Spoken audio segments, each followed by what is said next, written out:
flašu da izvadi. Brboć, brboć, brboć, brboć, brboć, brboć,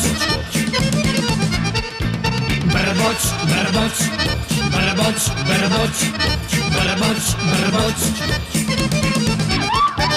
Ono made ljubiša kosi olivadu, pa prilego da ode mori u debele mladu. Dok potoge žubori i crnku ćutice, svrnula Darinka da sumije lice. I taman se nagla vode da zavapi, kad li joj se zabezeknut pogled suno vrati. Turi joj ljubiša pivo da se ladi, pa zaboravio flašu da izvadi.